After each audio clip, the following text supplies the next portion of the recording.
particularmente en este tema de inteligencia artificial, es como un ejemplo de que es necesario siempre estar adquiriendo nuevo conocimiento, aprendiendo nuevas técnicas, aprendiendo nuevas tecnologías. Pues yo describiría un Second Profile como tener una mano dominante y una mano auxiliar.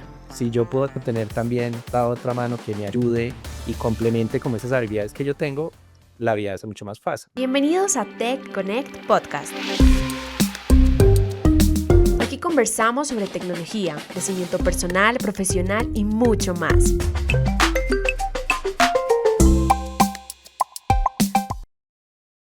Bienvenidos a TechConnect Podcast. Hoy vamos a hablar de cómo reinventarse y abrir nuevas oportunidades en la industria IT a través de un Second Profile. Tengo el gusto de hablar con Alejandro Salgado, una de esas personas que no se quedan quietas en su zona de confort y pues que ha logrado algo que muchos de nosotros estamos empezando a considerar en esta industria, que es desarrollar un segundo perfil. Alejo, bienvenido. Cuéntanos un poco de quién eres y pues qué haces actualmente en Software. Muchas gracias, Sebas. Bueno, pues yo soy Alejandro Salgado. En este momento soy un miembro del COI de Data Science y pues nada, muy contento de estar aquí con vos. Bueno, perfecto. Mencionaste el COI y antes de meternos de lleno a tu historia, pues me gustaría aprovechar para que nos cuentes un poquitico de qué es esto, porque pues puede que muchas personas de nuestra audiencia no sepan qué es el COI o en este caso pues el Centro de Excelencia y particularmente cómo funciona el de Data Science en Software Colombia. Muy bien. Bueno, el COI es un grupo de personas dentro de la compañía que lo que hacemos fundamentalmente es prestar soporte a tanto proyectos internos como a proyectos con clientes en un tema específico. En mi caso, como es de Data Science, entonces nos relacionamos con todos los temas que tienen que ver con inteligencia artificial. Entonces, hay distintos tipos de perfiles en el COI Data Science.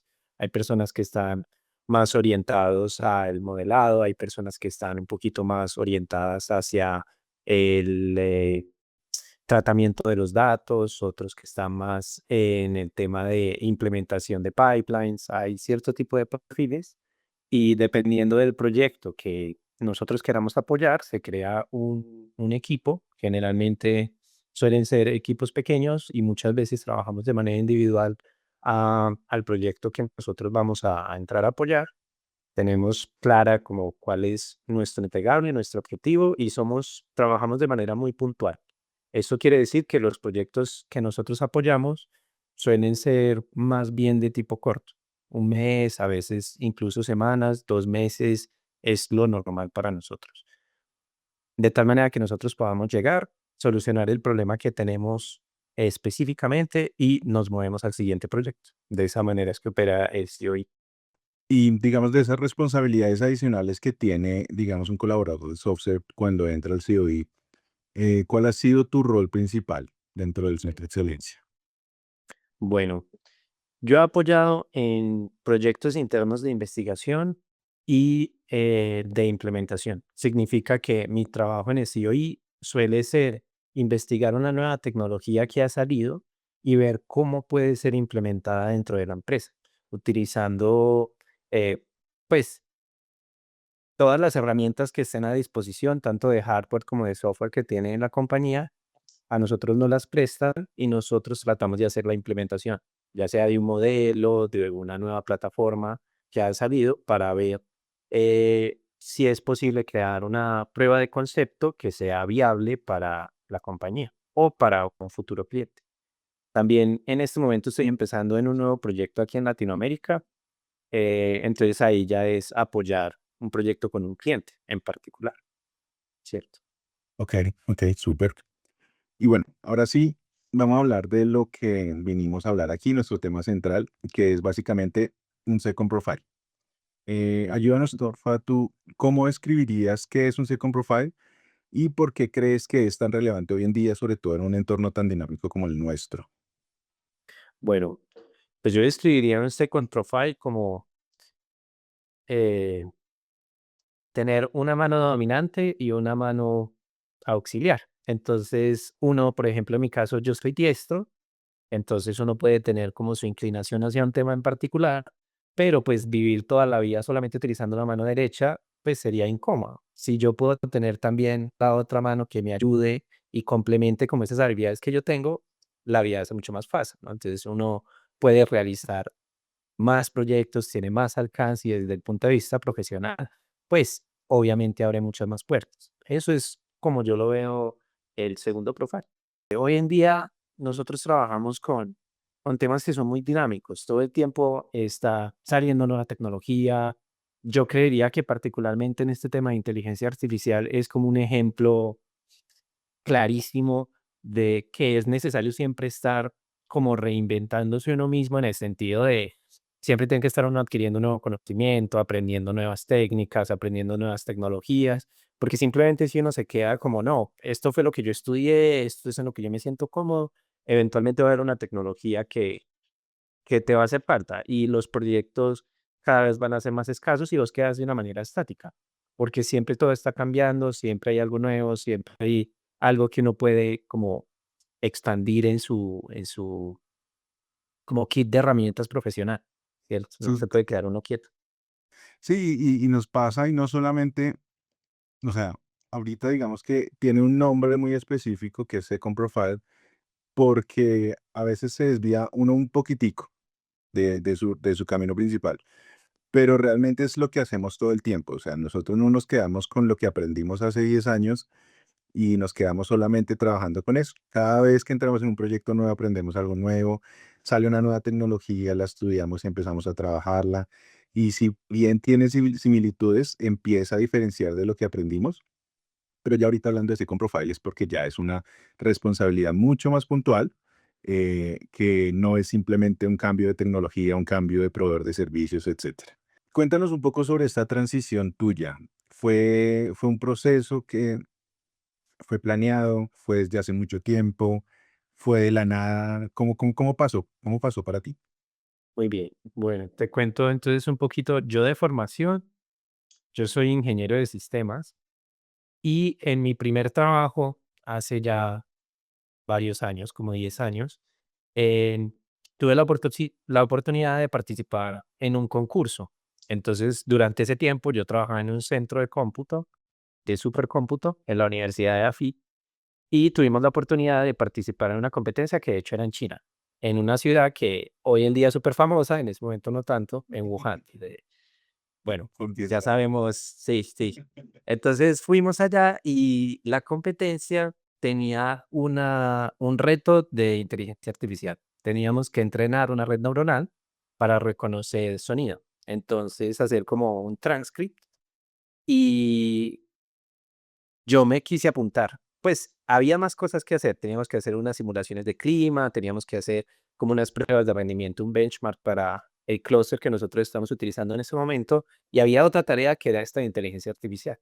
Y entre mis compañeros, que éramos 5 que nos estamos presentando, eh, pues ninguno tenía idea de cómo funcionaba nada de esto de red neuronal ni inteligencia artificial, pero yo me quise montar a ese reto. Y me di cuenta de que con los conocimientos que yo tenía como ingeniero de sistemas, no era suficiente para poder abordar ese tema. Tenía que expandir un poquito ese conocimiento. Entonces pedí ayuda en ese momento en la universidad, me contactaron con la que era la profesora de la materia de inteligencia artificial en la universidad y ella me empezó hablar de tema, me dio documentación, me dijo con qué estudiantes podía hablar para empezar a como empaparme del tema. Al final pudimos resultar pues de finalistas en esa competencia y yo quedé encantado con el tema. Pero como te digo, me di cuenta de que los conocimientos que yo tenía solamente con mi carrera no iba a ser suficiente. Entonces en ese momento yo estaba cursando sexto semestre y determiné que no, o sea, esto es lo que a mí me gusta, matemática, que nunca me lo esperé. Entonces empecé a ver materias que tuvieran esa relación con los temas de inteligencia artificial, porque me pareció una cosa pues súper potente, que iba a ser una tecnología súper importante en un futuro y yo no me quería quedar atrás, ¿cierto? Entonces empecé, me terminé metiendo a la carrera, terminé estudiando también matemática, entonces yo soy ingeniero de sistemas y también ingeniero matemático y ya cuando me gradué empecé a trabajar a veces de desarrollador, a veces como data scientist. Entonces así fue que yo empecé a desarrollar ese doble perfil. En su momento, en mi caso particular, resultaron más ofertas de desarrollo y particularmente a Softserve yo entré como un desarrollador de Python. Ya dentro de la compañía, entonces se dio la oportunidad de pasar al COE de Data Science, pero el COE aquí en la compañía pues se lo toma muy en serio porque le están apostando mucho a estos temas de transformación digital y inteligencia artificial. Entonces pedían varios requisitos. Entonces, eh, me apoyaron mucho desde el lado de software porque yo venía ya trabajando hace un par de años en desarrollo y cuando uno se desconecta como del tema de inteligencia artificial, entonces eso lo deja a uno. Eh, por lo cual a mí me tocó volver a empezar temas nuevos. En particular, yo no estaba muy actualizado en el tema de inteligencia artificial generativa y eso hoy en día me parece a mí que es de los temas más importantes, ¿no? O sea, si es de lo que todo el mundo está hablando. Entonces me tocó volver a hacer cursos, volver a como ponerme al día y para eso mi TSL, que es una persona encargada de ayudarle en su crecimiento profesional, ayudarlo a uno en su crecimiento profesional dentro de la compañía, me ayudó un montón. Me contactaron con otra persona que en su momento había hecho ya ese cambio a Data Science desde el lado de desarrollo, que se llama Sebas Escobar, y súper pendientes de mí, también desde el área de Software University, recomendándome qué cursos ver, cómo podía hacer un mejor uso de mi tiempo, apoyándome con la certificación. Al final me terminaron cubriendo todo, pues como todos los gastos y pude sacar una certificación en LLM de NVIDIA para al final ya poderme preparar bien y presentar. A uno le exigen pues unos cursos que son bastantes horas para entrar al COI, luego te hacen una entrevista técnica, te hacen un examen y ya luego si pasas todos los filtros, entonces puedes entrar finalmente al COI. Entonces todo fue como un camino largo, pero también siempre tuve personas que me fueron apoyando en ese camino, particularmente aquí en Software, de verdad que se sintió mucho el apoyo, ¿cierto? Desde el principio, mostrándome las oportunidades que había para hacer ese cambio, porque yo empecé a preguntar, bueno, yo entré como desarrollador, pero a mí me gusta también mucho lo de Data Science, ¿qué se podía hacer? Y fueron ellos los que me explicaron, bueno, existe la posibilidad de COI, pero piden estos requisitos, te toca hacer estas cosas, y me fueron acompañando en todo el proceso. Sí, muy bacana tu historia porque finalmente pudiste especializarte en lo que más te gustaba desde el principio. Así hayas conseguido más trabajos como desarrollador. Cuéntame, en esta transición, dos cositas. ¿Qué satisfacciones sientes ahorita en este momento, así muy puntuales? Y ¿qué retos recuerdas que hayan sido como fuertes para esto? Ya sabemos que fue un proceso largo, que tuviste que certificarte esto, pero algo puntual que tú recuerdes, como retos y satisfacciones que te haya dejado este proceso. Hay muchas satisfacciones, pues el hecho de haber podido pasar al COI de por sí fue una satisfacción muy grande, poder haber desarrollado y que la empresa se haya podido como dar esa oportunidad de trabajar en ambas cosas, porque hoy en día, pues como vos lo decís, yo no dejé de ser desarrollador, lo sigo desarrollando, pero ya es con énfasis a inteligencia artificial. El hecho de particularmente las posiciones que yo he ocupado dentro del COI, que son de tomar las nuevas tecnologías y ver cómo se implementan, ese es un tema que a mí me gusta mucho, porque entonces uno está constantemente aprendiendo de qué es lo nuevo, esta tecnología para qué sirve, y luego uno puede empezar a decir, ah, esta tecnología se puede complementar con esta, podemos hacer un proyecto mucho más completo. Entonces, ver que al principio lo que yo hacía en estos temas eran cosas que eran más sencillas y hoy en día, dadas las tecnologías a las que tenemos acceso, se pueden hacer cosas mucho más completas que uno ve que generan un impacto real en el trabajo de las personas, es bastante satisfactorio, es bastante satisfactorio. En cuanto a los retos, yo diría que retos importantes, tener que volverme a colocar al día con inteligencia artificial generativa fue complicado porque era muchos temas y yo creería que dentro de la historia de inteligencia artificial, el boom que se dio con, bueno, con los transformers, con todas estas nuevas arquitecturas, las aplicaciones y como la masificación del uso de la inteligencia artificial hizo que fuera un campo que cogiera mucho más interés y por lo tanto hay muchas más personas trabajando en él. Y por lo tanto, los temas que hay que abordar para uno poder tener como un conocimiento suficiente para hacer implementaciones en el mundo real sea muy amplio. Entonces fue bastante retador como volver a coger ese ritmo. Sí, como volverme a montar al tren fue difícil, me tocó correr bastante para alcanzarlo. Y eso que hoy en día uno todavía siente que no lo ha alcanzado del todo porque, como te digo, siempre está cambiando, siempre está cambiando. Ya. ¿Y hubo algún tipo de habilidad no técnica, una habilidad humana que hubieras necesitado trabajar o fortalecer, pues, para poder entrar aquí al COE o para poder hacer ese switch a data scientist? Sí, yo nombraría 2 en particular. La primera es que, bueno, en el COI en Latinoamérica, eh, somos más pequeños de lo que es, por ejemplo, en Europa. La mayoría de personas en el COI, nosotros en estos momentos somos alrededor de 110 personas y la gran mayoría está en Europa. Entonces, eso significa que los proyectos que nosotros hacemos tienen personas que son de distintos países. Entonces, yo he trabajado con personas de Polonia, de Ucrania, de Francia, de Chile, de Colombia, de México, y el tema del idioma es fundamental. Yo siento que soy una persona que habla bien inglés, pero cuando uno se expone a los distintos acentos, las distintas maneras de comunicarse, las distintas culturas, siempre es un reto. Entonces, en ese lado, fue un poco difícil, como uno está tratando de temas que son más bien densos técnicamente, cuando se le agrega como esa barrera de, bueno, no te entiendo muy bien a qué te referís con esto, o le dan unos ejemplos, pero son ejemplos que no son tan cotidianos para uno, eso puede generar como cierta dificultad. Entonces me tocó trabajar mucho en temas de comunicación, en cómo explicar fácilmente temas complejos y hacerlo de una manera que eh, se pueda entender para todo el mundo, teniendo en cuenta de que hay personas que vienen de distinto background. En Data Science, hoy en día está siendo cada vez más normal que hay personas que vienen de un sitio, desarrollan el second profile, que es el de Data Science, y se están dedicando a eso.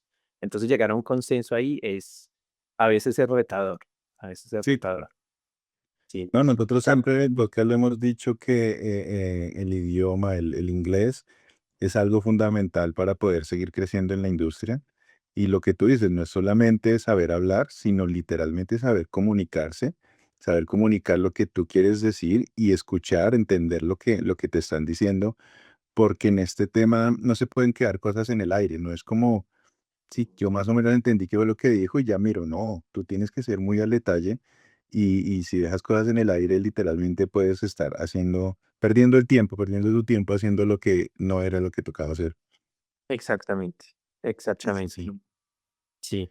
También yo nombraría que otra capacidad que es súper clave es poder explicar de manera fácil conceptos difíciles. Si uno logra hacer eso, wow, entonces estás ganado. Sí, sí, Porque sí. sí, te ahorras esos reprocesos, esos tiempos. Entonces, uno suele como hablar un lenguaje muy técnico a veces y uno no es consciente de ello, pero cuando uno necesita entrar a explicarlos, uno se da cuenta como, bueno, este término no es el que yo necesito, a pesar de que técnicamente es el correcto, tengo que utilizar otro tipo de lenguaje para generar una comunicación eficiente.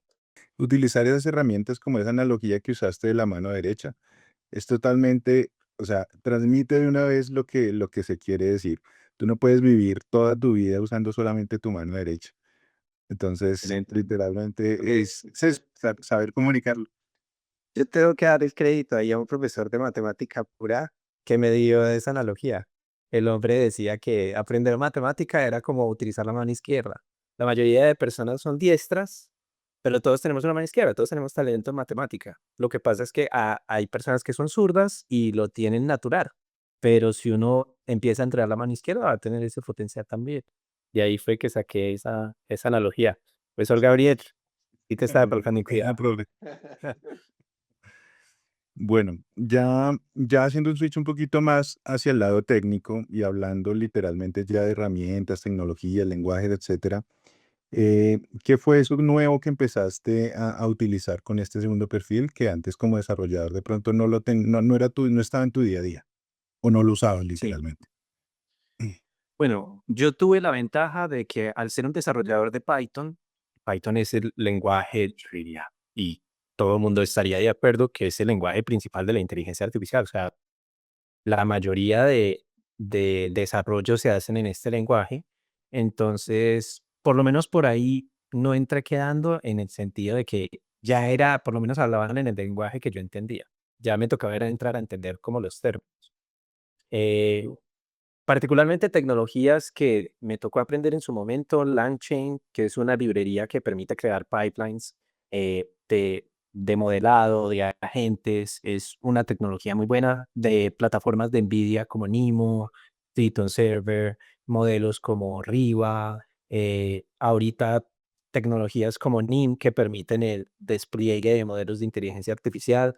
Todas estas tecnologías han sido bastante importantes. Aprender a utilizar eficientemente plataformas como Hugging Face, aprender a utilizar las distintas librerías de entrenamiento, PyTorch, TensorFlow, todas estas son cosas que definitivamente son vitales para alguien que quiera trabajar en inteligencia artificial y especialmente en temas generativos, es algo que es un sí o sí, ¿cierto?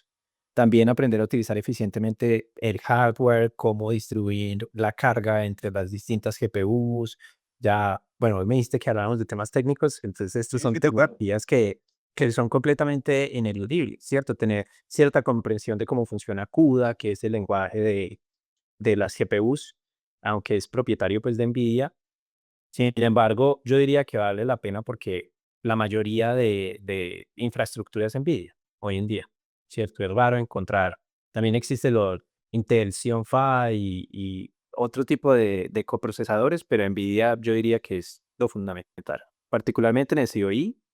Y yo diría que en toda mi trayectoria siempre ha sido NVIDIA esa infraestructura básica y ellos la verdad es que proveen un soporte muy grande en todo como el recorrido que uno necesita para generar una aplicación exitosa.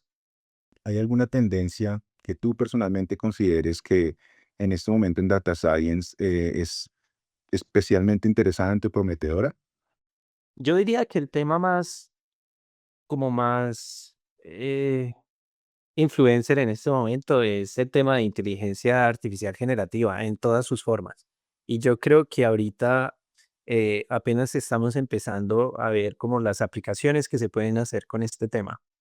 Eh, yo diría que pues, la inteligencia artificial ahorita la más común es ChatGPT, pero existen también muchas otras que podrían ayudar en el día a día de una persona. Entonces, la generación tanto de audios, de imágenes, también de código, que hoy en día inclusive algunos de las personas más pesadas en inteligencia artificial ya llevan años diciendo que el lenguaje natural es el nuevo el lenguaje de programación.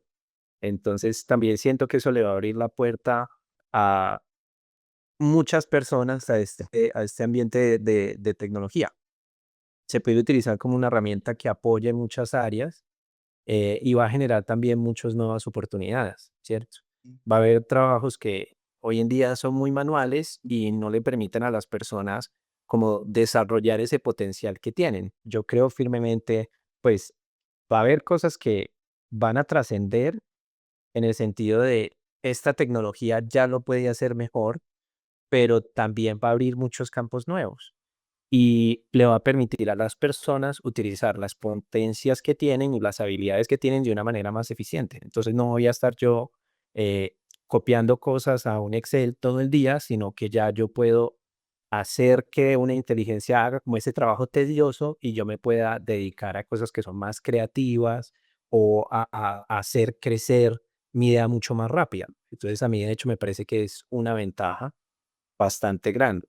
Otra cosa ya desde el punto de vista técnico que a mí me parece que es súper genial hoy en día es en términos de customization. Entonces, yo no tengo que entrenar un modelo desde cero hoy porque eso valdría varios millones de dólares si yo quiero tener un modelo como tipo ChatGPT, sino que yo puedo utilizar modelos que ya están hosteados en Hugging Face y simplemente los especializo en un tema en particular que yo quiera. Entonces puedo utilizar como todo ese entrenamiento que ya se invirtió en ellos, todo el procesamiento de datos, escoger la arquitectura, los hiperparámetros que se tuvieron que estimar para esta particular inteligencia artificial, sino que yo ya puedo coger una base y simplemente la especializo en el tema que yo necesite. Entonces la puedo hacer que algo que saque resúmenes, me saque resúmenes en el campo legal particularmente, o algo que me hace imágenes, yo lo puedo colocar ya para que me diseñe logos para mi compañía en particular. Entonces eso también abre como todo un campo de aplicaciones, de modelos que son muy buenos, pero son de como una orientación general a modelos que son específicos para mi negocio. O sea, fueron diseñados prácticamente para mi compañía o para el oficio que yo tengo. Eso hoy en día cada vez es más sencillo y siento que hay un gran potencial y se le está apostando mucho a eso. Sí, tienes toda la razón. Es lo que siempre hemos hablado nosotros como en nuestro perfil y es de no reinventar la rueda, sino aprovechar todo lo que ya está hecho y usarlo a nuestro beneficio. Es Sí, para poner así una analogía muy sencilla de pronto a las personas que tienen algún conocimiento medio técnico que nos escuchan, es tú cuando desarrollas, por ejemplo, en Python, tú utilizas las librerías que ya están en Python. Tú no desarrollas todo lo que está detrás de esas librerías para poder lograrlo. Sería totalmente ineficiente. Entonces, ese customization, ese término customization, lo que literalmente, pues, abarca todo esto y nos va a ayudar precisamente a lograr nuestros objetivos sin necesidad de volver a hacer todos de ceros. exactamente. Nosotros podemos empezar parados en hombros de gigantes. Entonces Sí. podemos ir mucho más lejos. Sí. También Dale. otro término que es equivalente, fine tuning. Si no lo encuentro como customization, fine tuning de un modelo es un tema muy, muy interesante. Bueno, Alejo, para ir cerrando, ya quiero que me ayudes con dos cositas. Y es, ¿qué le dirías a alguien que está considerando adquirir un Seco Profile como Data Scientist? Pero también, ¿qué le dirías a alguien que ni siquiera se ha replanteado el reinventarse profesionalmente? Yo empezaría por la segunda. Si no se ha planteado reinventarse profesionalmente, es lo que decíamos al principio. Posiblemente tenés muchas habilidades que no estás utilizando en este momento y solamente estás utilizando tu mano derecha. Y capaz que sos capaz de vivir toda tu vida de esa manera, pero si vos tenés la mano izquierda, ¿por qué la vas a dejar ahí quieta? ¿No? Ujú.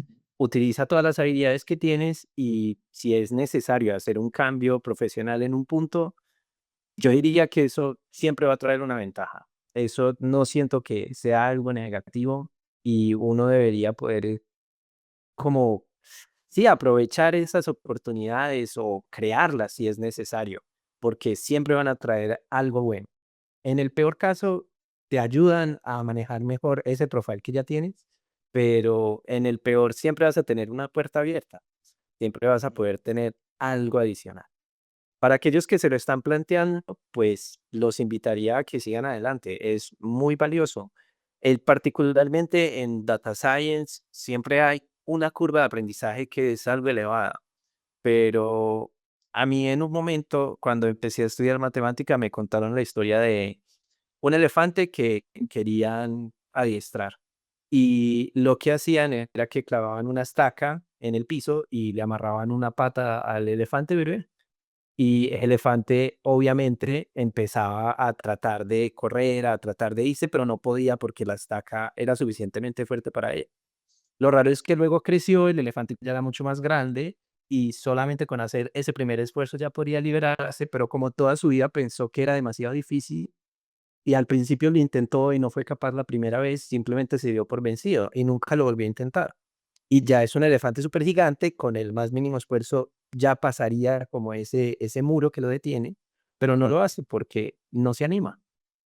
Yo diría que en data science también es un poco así. Al principio puede ser que, no sé, tal vez vi un curso y me pareció muy difícil o me hablan de esos temas de matemática, yo no tengo idea de eso. Estos temas de programación pueden ser muy complicados, pero tal vez hoy en día ya no. Hoy en día hay muchas herramientas, hay muchos cursos, hay muchas soluciones que le pueden ayudar a uno a dar ese paso de una manera gradual, que no tiene que ser yo de una voy a entrar a ver cómo funciona el algoritmo de backpropagation, a entender espacios multidimensionales y tuneo de hiperparámetros. Posiblemente ese no sea el primer tema que se recomienda, sino empezar poco a poco, ver qué aplicaciones existen hoy en día, cómo las puedo introducir en mi trabajo diario, cómo me pueden facilitar. Y yo creo que ese podría ser como un camino lleno de recompensas más adelante. Bueno, Alejo, pues nada, muchísimas gracias por compartir tu historia con nosotros. De verdad que es muy inspiradora. Yo sé que a muchas personas los va a tocar. No, muchísimas gracias por invitarme. Un placer estar acá. Y bueno, también aprovecho en este momento para todas las personas que nos están escuchando, nos están viendo, desde Colombia, tengan presente que se vienen muchas vacantes del equipo de Data Science en Software Colombia. Así que pues si algo de lo que escucharon hoy los movió, pues nada, quizás esa pueda ser la señal. Muchísimas gracias por escuchar nuestro PT Connect Podcast y nos vemos en el próximo episodio.